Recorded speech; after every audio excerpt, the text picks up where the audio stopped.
Hey everyone, it's Holly and I'm here with my TBR Takedown TBR. I'm freaking hot. I'm filming this on Christmas Eve and I'm like on fire. So this is TBR Takedown 3.0, I believe. I did the last TBR Takedown and I enjoyed it. It's hosted by Shannon at Leaning Lights. I'll leave a link to her video down in the description box below. It runs from January 4th through the 10th.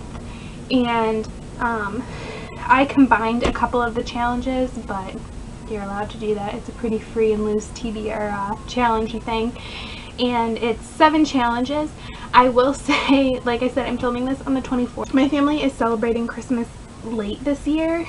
We're not going to celebrate it until New Year's because we're going to go down to see my brother and his wife and celebrate there. And I will most likely get books for Christmas, so there is always the chance that this whole thing will change because I want to read those books. So the first challenge is to read a book from your most recent book haul, and so I'm doing the most recent book haul that was posted on my channel. Actually, there's only one book from that book haul I have not read yet, and that is November 9 by Colleen Hoover. And I also figured this would be a fast read because her books are usually fast for me. And then the next one is to read a book that's been on your TBR for over a year or the longest. And I decided, now technically I have already started this. I've read the first 2 novellas, but I picked The Assassin's Blade by Sarah J. Maas. I still say Moss all the time, I'm sorry. I know it's Maas, it just comes out that way.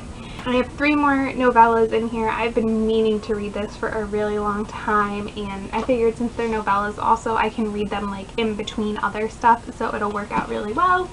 Next is to read a book outside of your comfort zone. This one was actually really hard because there's not a ton of books on my TBR that I would consider out of my comfort zone, because why would I buy them?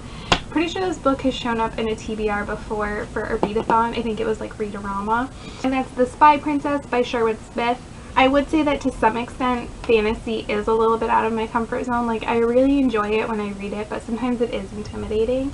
But this is also more of a middle grade read, and that's just not something that I read a lot.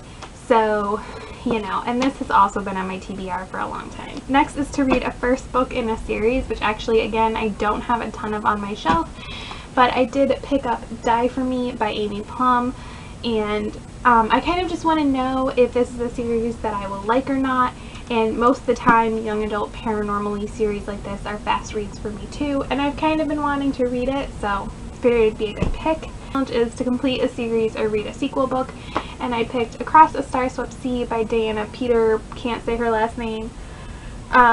This is the companion novel to For Darkness Shows the Stars. I just keep meaning to read this and then I don't pick it up. And even though it's kind of a bigger book and the first one was kind of slow, I read it very fast, so I'm hoping the same will be for this one. And now we're on to the 2 challenges that are combining.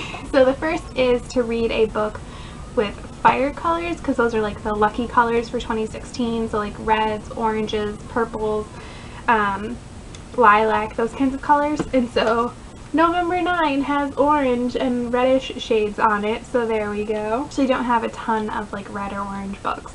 Basically Dragonfly and Amber, and that is not a good readathon book. And then the last is to read a non-novel book, so a poem or a non-novel thing. So a poem, a novella, a non-fiction book, that kind of thing. So The Assassin's Blade by Sarah J. Maas. So even if I just read one novella, I feel like it counts. But hopefully I will read all 3 and then complete both challenges. So that is my TBR for the TBR Takedown. Like I said, it may change, but hopefully it won't. And because some of these I've had for a long time and I really do just need to read them. I've been super ready lately. That's not right. That's not good English, but you know what I mean. Which is very good, and I'm very excited for this readathon. If you want to participate or are participating, feel free to let me know down in the comments below. Thank you so much for watching. Bye!